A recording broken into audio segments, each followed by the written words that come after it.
में मैं सभी सम्मानित अतिथियों का हृदय से स्वागत करता हूं।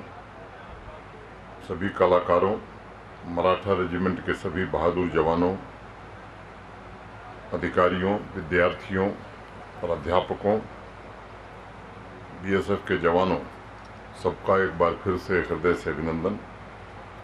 आज गुजरात और महाराष्ट्र अपना 63वां स्थापना दिवस मना रहे हैं। यह दोनों राज्य राष्ट्रीय विकास में ऐतिहासिक योगदान देने वाले महान पुरुषों की भूमि रहे हैं। अभी एक नौजवान विद्यार्थी ने महाराष्ट्र के बारे में कविता आपको सुनाई। मैं देश विदेश में फैले दोनों राज्यों के निवासियों को भी अपनी बहुत बहुत शुभकामनाएं देता हूं। महाराष्ट्र दिनानिमित्त आपणा सर्वांना माझ्याकडून शुभेच्छा।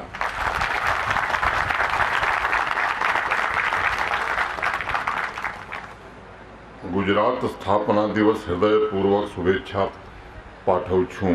मराठी और गुजराती में शुभकामनाएं मात्र दो अलग अलग भाषाएं नहीं, बल्कि वास्तव में यही हमारे देश की खूबसूरती है। विभिन्न भाषाओं, बोलियों, संस्कृति, खान पान, पहनावे के बावजूद हम एक दूसरे से भारतीयता के मजबूत धागे से बंधे हुए हैं।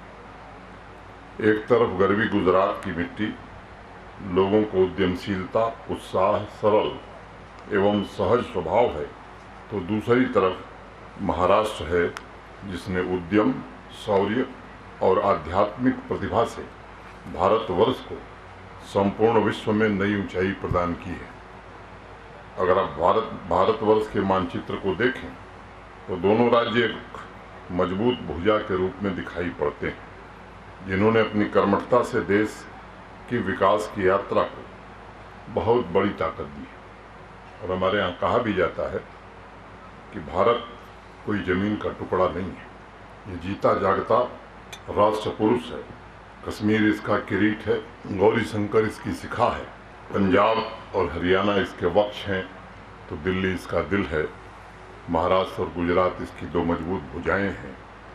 और अंत में कहते हैं कि सागर इसके दक्षिण में पांव पखारता है। हम जिएंगे तो इसके लिए और मरेंगे तो इसके लिए, ये सौगंध खाकर अनेक वीरों ने देश को आज़ादी दिलाई थी और अनेक हमारे बहादुर जवान आज सीमा पर प्रहरी की तरह हम सबकी रक्षा कर रहे हैं। आप सबको मालूम है कि आज 1 मई श्रमिक दिवस भी है। इस अवसर पर मैं कर्म के प्रति सभी वर्कर्स की अनुकरणीय प्रतिबद्धता, समर्पण को भी नमन करता हूं एवं राष्ट्रीय विकास के पहियों को गतिमान बनाए रखने के लिए उन्हें भी बहुत बहुत बधाई देता हूं। साथियों, गुजरात की मिट्टी ने ऐसी अनेक संतानों को जन्म दिया है जिन्होंने देश का गौरव बढ़ाया है।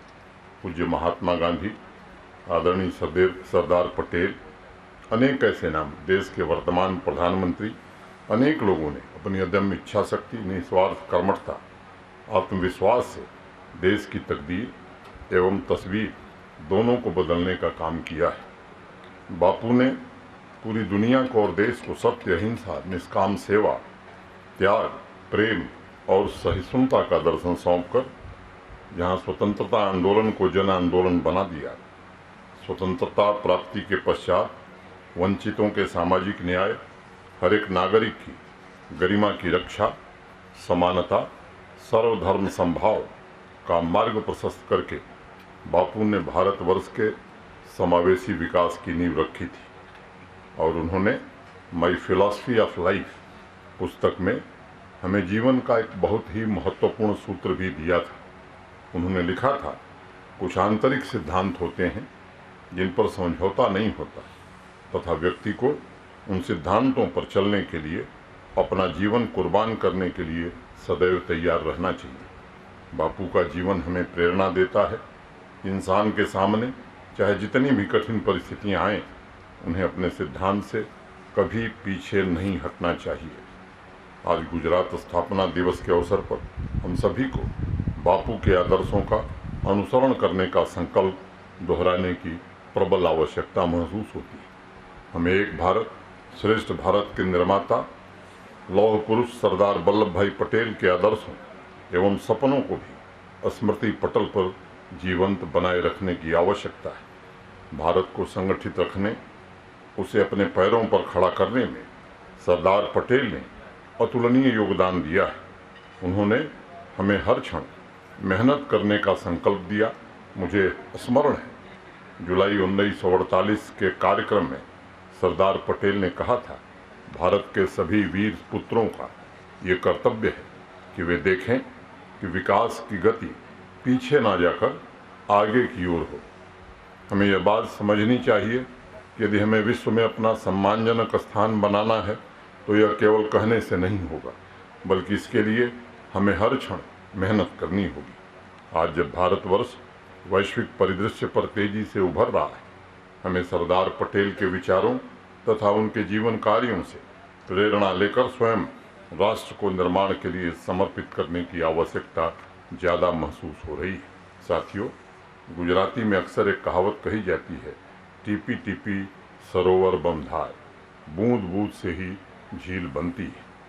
माननीय प्रधानमंत्री जी ने देश के एक एक नागरिकों की संकल्प शक्ति को निर्माण कार्यों में लगाकर भारत की तस्वीर बदलने का एक भगीरथ प्रयास किया है। विश्व की 5वीं सबसे बड़ी अर्थव्यवस्था हर एक सेक्टर में आज जबरदस्त छलांग लगाने को तैयार है। विदेशों में बसे जो भारतीय परिवार हैं, उनके अंदर एक नया आत्मविश्वास पैदा हुआ है। माननीय प्रधानमंत्री जी ने भारतवर्ष का सदियों पुराना गौरव पुनर्स्थापित करने का काम किया है। अपने तप और त्याग से देश के विकास को नई दिशा दी है। 5 अगस्त 2019 को सरदार पटेल के अधूरे सपने को भी पूरा किया है। इस अमृत काल में देश के युवाओं में नए हौसलों को जागृत करके प्रधानमंत्री जी ने एक लक्ष्य, एकनिष्ठ होकर भारत को विश्व का सबसे शक्तिशाली राष्ट्र बनाने का सपना भी हम सबको सौंपा है। आज विश्व अनेक मोर्चों पर चुनौतियों का सामना करते हुए भारत की महान सभ्यता, मूल्यों, आदर्शों को अपना रहा है और मैं कहना चाहता हूँ, सन 2023 में विश्व अगर किसी संदेश को लेकर आज आगे बढ़ रहा है तो वो हमारे ऋषियों मुनियों का वसुधैव कुटुंबकम अर्थात विश्व एक परिवार है का संदेश है।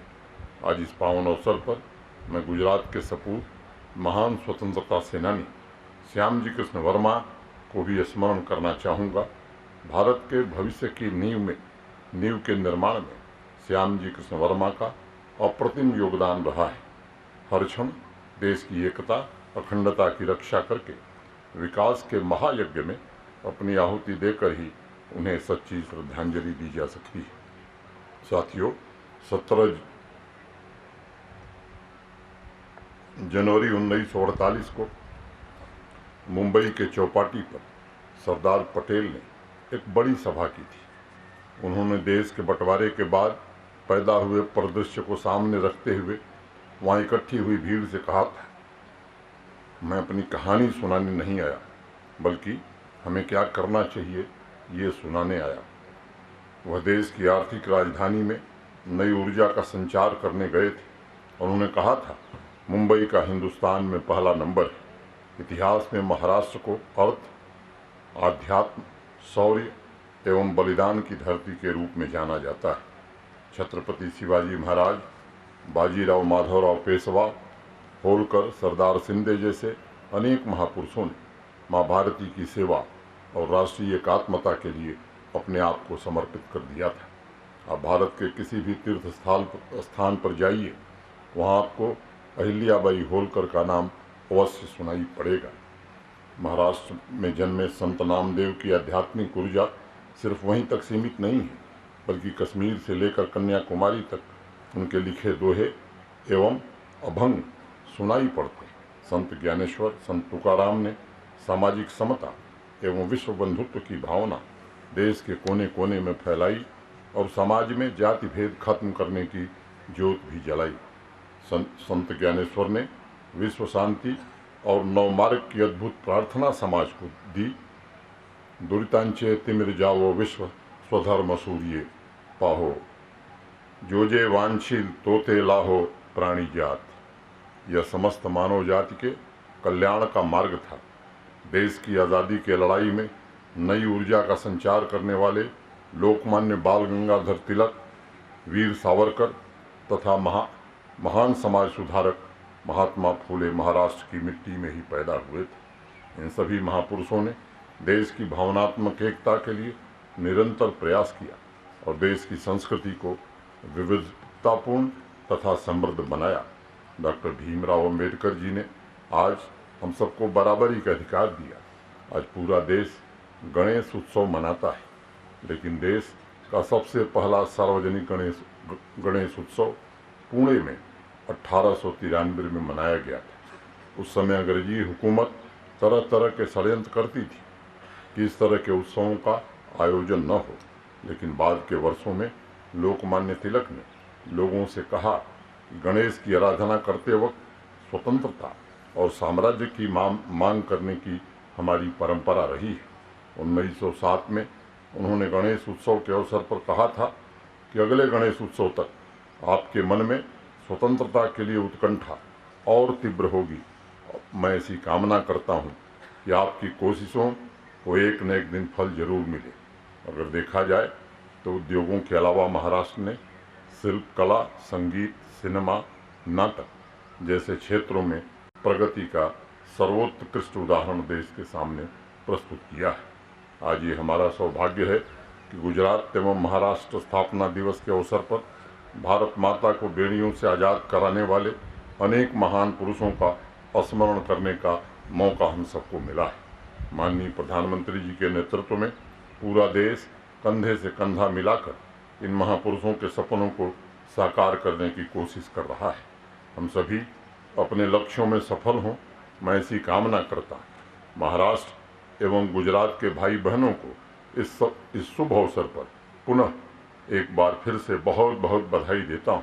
अंत में मैं मराठी कविता की 2 पंक्तियों के साथ अपनी वाणी को विराम दूंगा। पखानाम क्षितिज नसते त्याना फक्त झेपेच्या कवेत मावड़ा रे आवाहन नसते। पंखों को क्षितिज का लक्ष्य नहीं होता, उन्हें तो ऊंची उड़ान का आह्वान होता है। आइए इसी संकल्प के साथ हम सब मिलकर विकास की नई ऊंचाइयों को प्राप्त करें। यही बात कहते हुए आप सबके प्रति हृदय से कृतज्ञता ज्ञापित करते हुए मैं अपनी बात पूरी करता हूं। ये भी विनती करता हूं, आइए आपके आतिथ्य का अवसर पाकर हम सब गदगद हैं। बहुत बहुत धन्यवाद। जय हिंद।